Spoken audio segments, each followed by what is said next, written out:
Salut à toutes et à tous, bienvenue dans cette nouvelle vidéo. Alors, on va dézoomer un peu parce que je pense que vous ne savez pas trop exactement où on est. Voilà, je vais allumer la lumière, on va un petit peu mieux voir. Voilà, on est du coup à l'intérieur. Là, je suis à mon bureau. Et aujourd'hui, ça va être une vidéo un petit peu différente. Parce que je vais vous parler d'un thème que vous connaissez tous sans connaître sûrement. Parce que le nom de ma chaîne, si vous avez remarqué quand même, c'est le ptérophile. Et j'en ai jamais parlé de pourquoi. Alors peut-être les plus curieux parmi vous ont pu déceler, on va dire, ce mot qui à la base est un petit peu compliqué à dire. Donc ce mot en fait, c'est tout simplement pour définir quelqu'un qui collectionne les plumes, donc ce qui est mon cas. Et comme c'est pas commun à tout le monde, je me suis dit bah je vais mettre ça en nom de chaîne parce que je trouvais ça sympa. Donc voilà, comme ça vous connaissez la raison. Mais c'est vrai que j'en ai pas trop parlé sur ma chaîne des plumes, de la collection que j'ai, de tout ça. Je pense que c'est le moment maintenant de vous en faire part. Donc voilà, là je suis vraiment à l'intérieur. Dehors, c'est vraiment du brouillard, du brouillard, du brouillard. Vous pouvez voir la vue que j'ai. C'est vraiment du brouillard. Donc, en attendant qu'il fasse un peu plus beau, que je fasse des sorties, eh ben, je vais vous parler de ça. Et tout d'abord, dans ma dernière vidéo, j'avais dit que je vous dirais à quelle espèce appartenait cette plume-là. Donc si vous vous rappelez bien, cette plume avait quelque chose d'assez particulier, si le focus veut bien se faire. Elle avait du bleu rayé de noir, et c'est assez typique hein, quand vous trouvez une plume avec du bleu rayé de noir, c'est à peu près sûr à 100% que c'est le jet des chênes. Donc j'ai vu qu'il y en avait quelques-uns dans les commentaires qui avaient répondu. Et ben vous avez eu juste, c'est bien le jet des chênes qui possède ces belles plumes. Là vous voyez, elle est jolie la plume, mais je vais vous montrer quelques plumes de jet des chênes dans les planches que j'ai. Et vous allez voir qu'il y en a qui sont vraiment magnifiques, si vous n'en avez jamais vu.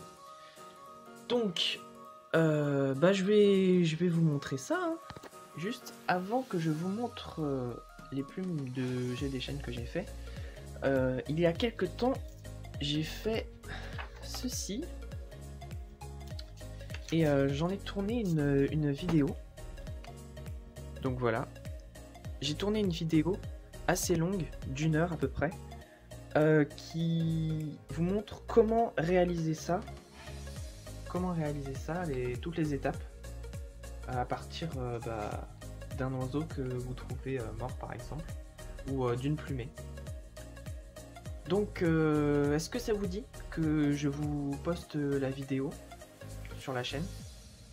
Vous me dites ça en commentaire, je regarderai les réponses et puis si oui bah je la ferai, sinon bah tant pis, j'aurais filmé pour rien. Mais bon voilà. Du coup on passe directement aux plumes, au classeur, tout ça. Je vais vous expliquer. Donc il faut savoir que moi je stocke les plumes dans des classeurs.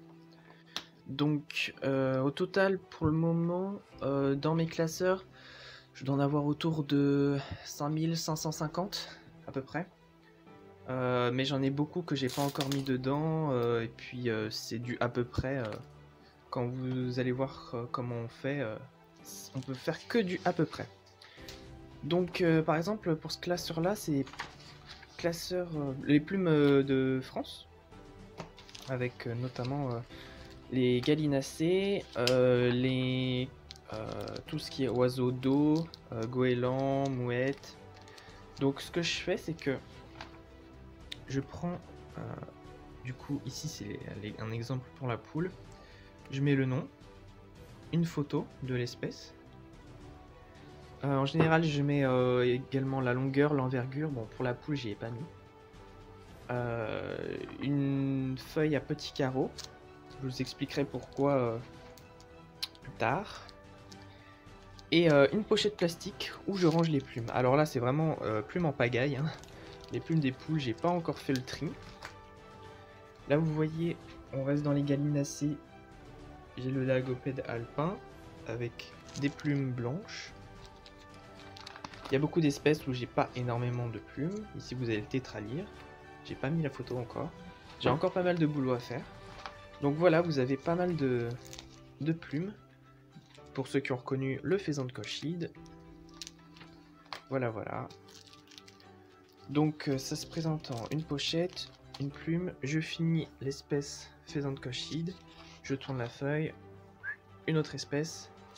La plume dans la pochette. La feuille avec la fin. Hop, voilà. Donc, voilà. Et du coup, je vais vous montrer du coup les plumes de jet des chênes. Comme ça, vous pourrez voir de très jolies plumes. Vous allez voir, c'est super beau. Donc voici l'espèce en question, le jet des chênes. Vous voyez, il a de belles plumes. Donc là, c'est sur un... J'ai trouvé une plumée qui était un petit peu abîmée. Donc je les ai quand même récupérées certaines. Et là, c'est des plumes un petit peu plus jolies. Malheureusement, avec la lumière au-dessus, ça ne rend pas très bien. Je vais essayer d'allumer de l'autre lumière. Bon, ça fait pas grand chose malheureusement. On voit un petit peu sur les bords le bleu, ici aussi.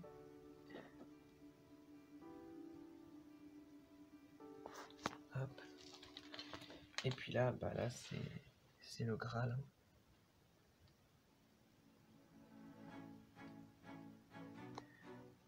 Hop. Et elles sont très jolies. Et malgré leur beauté, moi, c'est pas les plumes que je préfère. Même si elles sont très jolies. Ça, on peut pas dire le contraire. Voilà pour les plumes du jet des chênes. En l'occurrence ici, tous les duvets. Et puis là, on passe à une autre. Oula. Là, il y a les bêtes qui ont attaqué. Faut faire attention. Là, vous voyez, il y a des bêtes qui ont attaqué les plumes à l'intérieur. En général, ce que je fais pour éviter ce problème-là avec les plumes, c'est que je mets, vous voyez, des clous de girofle sur le bord. Mais là, du coup, ça n'a pas fonctionné. Là, les plumes du héron cendré, elles sont en train d'être bouffées. Il va falloir que je remédie à cela. Enfin bref. Donc voilà. Pour la plupart des plumes, c'est une ou deux, voire une dizaine. Sauf pour les pigeons, par exemple, où il y en a beaucoup plus. Donc là, dans la dernière vidéo, vous avez vu que j'ai ramassé des plumes d'épervier. D'épervier d'Europe. Ce que je vous propose, c'est dans la prochaine vidéo, je vais vous montrer comment faire une planche de plumes, enfin disons bien mettre les plumes, bien les répartir quand on trouve une plumée justement avec les plumes d'épervier que j'ai dans cette boîte. C'est la boîte à plumes en ce moment. J'en ai eu plusieurs, celle-là elle est pas mal. Elle est extensible et elle va pas se casser. Elle est assez robuste. Donc, pour tout de suite, j'ai quelques plumes dans un sachet que je peux vous montrer et vous montrer à quelle espèce elles appartiennent. Allez, c'est parti. Donc voici le sachet en question. Je ne vais pas faire toutes les plumes, je vais en faire que quelques-unes, les plus faciles pour commencer. Donc celle-ci qui est grise-noire avec un liseré blanc sur la partie externe de la plume. Là, comme ça, pointu. Donc ça déjà c'est une rémige primaire. Donc une plume de l'aile de l'oiseau, l'une des plus grandes. Ça, c'est une plume de jet des chênes. Donc, la même espèce que celle-ci. Voilà. Donc pour celle-là, elle ira dans la pochette de la plume avec le jet des chênes. Donc, je vais sortir 2-3 plumes pour vous montrer à quelles espèces elles appartiennent. Donc, pour reconnaître une plume, il faut prendre en compte 3 facteurs principaux. Donc déjà, la taille de la plume, vous voyez, la forme, et évidemment, ce qui nous intéresse particulièrement, c'est la couleur.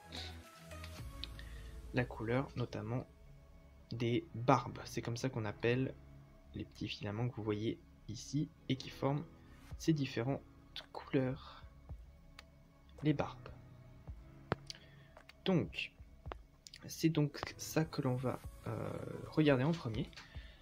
Donc, par exemple ici, on a une plume assez grande, comme vous voyez par rapport à ma main. Je pense qu'elle doit faire une vingtaine de centimètres. Hop, ouais, c'est à peu près ça, un petit peu moins. Elle est plutôt grise, gris clair sur la partie interne de la plume et gris foncé sur la partie externe, avec un léger liseré blanc, comme vous voyez, sur la partie externe. Donc ça va être une plume classique de pigeon ramier. Avec le petit liseré blanc comme ça, vous ne pouvez pas vous tromper, c'est le pigeon ramier. Alors vous vous souvenez, avec cette plume là, qui peut lui ressembler, la plume du jet des chênes, qui, elle, en fait, sur la partie externe, les barbes sont beaucoup plus fines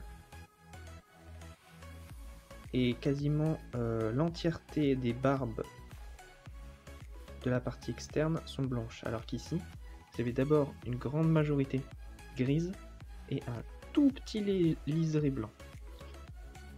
Voilà pour différencier les plumes, notamment du jet des chênes et du pigeon ramier. Et vous voyez que en termes de largeur, le pigeon ramier est beaucoup plus large que le jet des chênes, par exemple. Le jet des chênes, elle va être aussi plus sombre. Voilà pour, on va dire, une petite base. Prendre avec des plumes faciles. Donc, deuxième plume que j'ai ici, c'est une plume de pic vert, de pivert. Donc, cette plume de pivert, comme vous le voyez, oh, pardon, j'ai fait tomber un stylo. Comme vous le voyez, elle a plein de petits ronds qui deviennent plus des traits quand on monte. Des petits ronds, des petits traits blancs. Pareil sur la partie externe. Mais sur la partie externe, bon, on le voit un petit peu moins parce qu'on est sur du vert derrière. Et vous avez une sorte de liseré vert sur la partie externe de la plume également.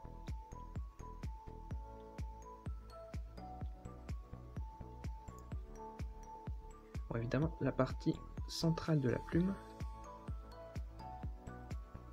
ici, ça c'est le rachis qui permet de maintenir toutes les barbes, autant internes que externes, et qui nous donne cette magnifique palette. Voilà, plume de pivert, une classique aussi. Vous pouvez la confondre éventuellement avec les plumes de pic cendré, mais qui est assez rare à trouver. De pic de charpe, mais pareil, assez difficile à trouver. Peut-être encore une ou deux espèces que je ne me souviens plus. Et en général, quand vous trouvez une plume ici de cette taille, à peu près une quinzaine de centimètres, voire moins, hein. Là c'est une rémiche primaire encore une fois, et que vous avez un liseré vert sur le côté avec tous ces petits ronds blancs, vous êtes quasiment sûr que ça va être du pivert. La dernière, bon, vous les avez vues avant, hein. Les plumes de jet des chênes. Donc ici, très facile à reconnaître. Du bleu, bleu-blanc rayé de noir. Impossible de se tromper. Ici, il n'y a que les petites bleues comme ça. Il n'y a que les petites qui vont avoir du bleu autant rayé. Parce que vous voyez, celle-ci, c'est aussi une plume de jet des chênes. Et comme c'est une rémiche primaire, elle n'a pas le bleu. Comme c'est une des premières rémiches primaires, elle n'a pas le bleu. Ici, elles sont beaucoup plus petites. Donc ça, c'est des couvertures primaires. Vous allez avoir toutes ces petites bandes bleues. Très facile à reconnaître. Quasiment immanquable dans la forêt, sur un chemin, peu importe. Quasiment immanquable. On parlait des formes avant pour reconnaître une plume. Parfois, vous allez avoir des plumes qui sont courbées comme ça. Alors ça, c'est absolument pas naturel. Le rachis, il est toujours droit en général. Je dis bien en général. Il y a bien des exceptions. Ici, par exemple, c'est une plume de pie. Et ici, une plume de jet des chênes. Donc ici, une plume de pie. Normalement, la plume, elle devrait être toute droite. Donc je vais la détordre, on va dire. Et vous allez voir à quoi elle ressemble. Voilà, c'est déjà beaucoup mieux, comme vous voyez. Plume de pie bavarde, en général, c'est la plume entièrement noire avec une zone blanche ici. Plus ou moins grande selon la plume. Là, c'est encore une rémiche primaire. Il faut faire pareil avec cette plume-là. Donc, après avoir été chercher les plumes en forêt, en campagne, peu importe, même en ville, vous pouvez donc, vous devez les identifier. Et une fois les avoir identifiés, et ben vous devez les placer sur une feuille. Enfin, moi je les place sur une feuille comme ça, quand j'en ai pas mal qui vont dans la même catégorie. Et il faut essayer de trouver où est-ce qu'elles se trouvent. Alors, pour ça, ça vient avec la pratique et de savoir où sont les plumes, savoir déjà les reconnaître. Qu'est-ce qu'une rémige, qu'est-ce qu'une rectrice. Si vous voulez, je vous ferai une vidéo dessus. Comme ça, vous pourrez vous y fier. Tout simplement rapidement. Et comme ça, si vous avez besoin d'un thème, vous pourrez revenir sur la vidéo et ainsi ne rien oublier. Donc j'essaierai de vous faire ça bientôt. Donc, par exemple, celle-ci, c'est celle que j'avais. C'est une couverture, une grande couverture Suzalaire. Donc vous inquiétez pas pour les termes, si vous les comprenez pas, c'est pas grave. Je vous les réexpliquerai dans une prochaine vidéo, comme je vous l'ai dit. Donc grande couverture Suzalaire, qui est du coup que je vais placer ici. Ce que je fais, vous voyez, c'est que je mets des petits traits pour chaque plume à l'endroit où chaque plume devra aller. Après, c'est à moi de mettre les bonnes plumes au bon endroit, mais au moins je sais exactement le bon nombre qu'il y a, même si j'ai pas toutes les plumes, vous voyez. Parce que quand on trouve les plumes dans la nature, on va pas trouver toutes les plumes d'un coup. À part si vous trouvez une plumée ou si vous trouvez un oiseau mort. Attention, pour les oiseaux morts, ne prenez pas un oiseau qui est en train de pourrir. Hein, attention, ça c'est absolument pas recommandé. Si vous voyez un oiseau qui vient de mourir ou qui vient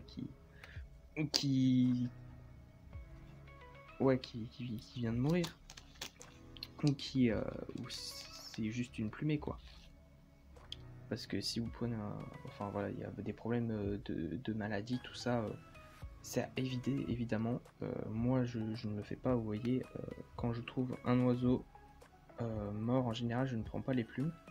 Quand je prends les plumes, c'est vraiment que je vois que l'oiseau il est mort dans la journée, il y a quelques minutes ou il y a quelques heures quoi. Et non, je ne tue pas les oiseaux, attention, je ne les tue pas, je suis absolument pas comme ça. Enfin voilà, bref. Ici du coup pour cette plume là, je sais qu'elle va aller à cet endroit-là, suivant le nombre de petits traits noirs que vous voyez. Et du coup, là où elle va, c'est à ce trait qui est là, qui est caché ici par le rachis. Donc, ce que je fais quand c'est comme ça, c'est que je prends de la colle liquide, je mets un point de colle au bout du rachis. Là, au bout du rachis. Si le focus veut se faire. Là, voilà. Au bout du rachis. Comme ça, ça évite de coller les barbes, comme pour que ça fasse plus joli, quoi. Et après, vous laissez sécher la colle pendant, en général, une demi-journée ça suffit, quelques heures ça suffit. Sauf si vous êtes vraiment à un endroit froid, vous mettez près d'un radiateur et ça ira tout seul rapidement. Alors pas sur le radiateur parce que ça risque de prendre feu, hein. Faites attention. Mais bon, je vais pas vous dire quoi faire non plus à ce moment-là. C'est logique. Voilà, hein, j'ai rien d'autre de plus à vous montrer pour aujourd'hui. Je vous montrerai avec des exemples dans une prochaine vidéo quelle plume va où.